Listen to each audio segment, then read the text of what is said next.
Nakalimutan kong pababain to, oh. Sabi ko, bakit ang tagal-tagal kumulo? Yun pala, hindi ko siya nababa. Idi wow.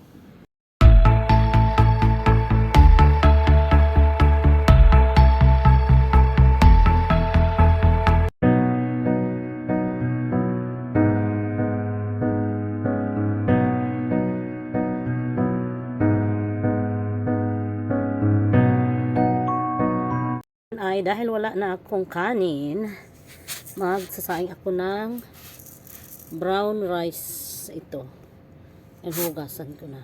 Yan, at hugasan na natin ang bigas. Isang hugas, pangalawang hugas,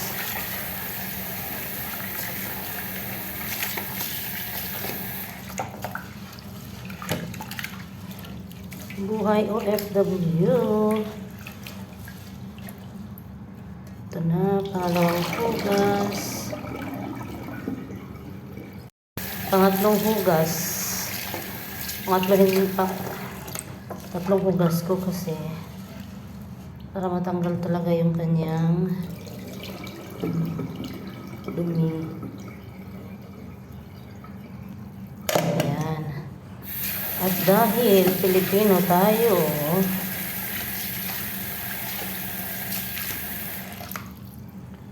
ayan na. Nakarelate ba kayo nito?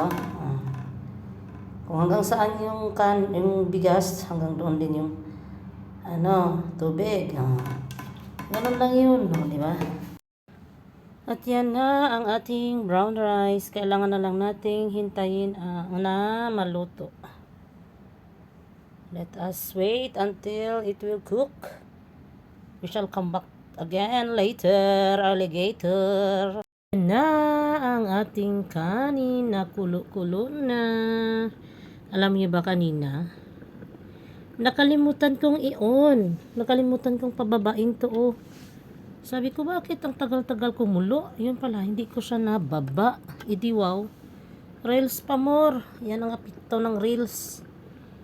Ikaw talaga lulumita, ha. Kalimutan ko tuloy i-on yung aking rice cooker dahil excited sa kaka-reels. Pero ngayon ay nakulo na siya. Maghintay na lang tayo. Ayan, o. Ayan.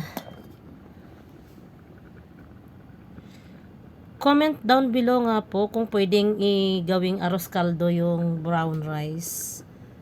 Kung masarap din ba ang brown rice para sa arroz caldo, kasi baka sa susunod na araw mag-arroz caldo ako. Or di kaya pag winter mag-arroz caldo ako, kasi arroz caldo is good for malamig na panahon. Ayan na, luto na ang ating kanin na brown rice. O, di ba? Hindi siya halata na brown. O, di ba? Ngayon ay kakain na din ako kasi yung isang amo ko ay dumating na galing sa kanyang work. Kumakain na siya ng kanyang lunch. At kakain na din ako ng aking lunch. Ang aking ulam for today is marag meatballs. Marag kodra with meatballs. Hindi ko alam kung paano tawagin ang proper name nito. Pero masarap siya. Arabic way of cooking. O, diba?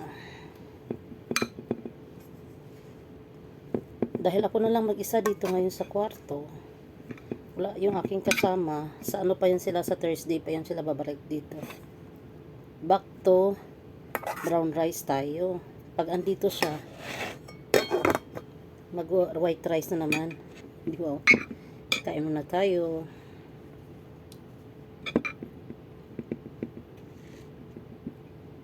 Amen.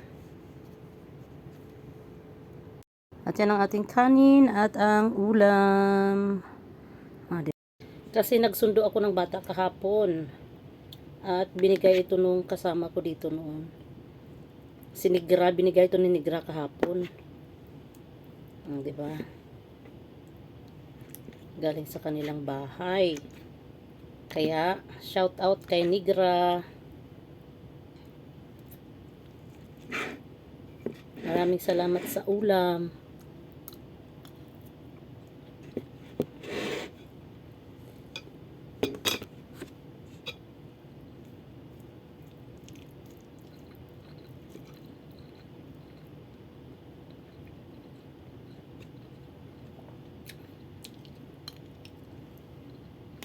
May patatas siya. Ito.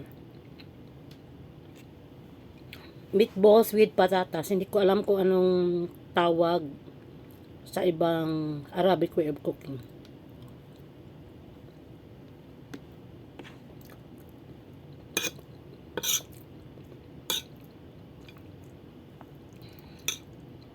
Kasi kailangan natin kumain.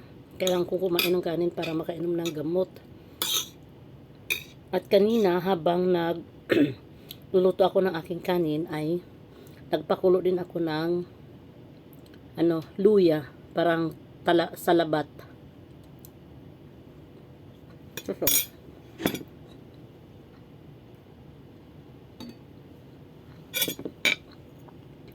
Para bumalik yung ating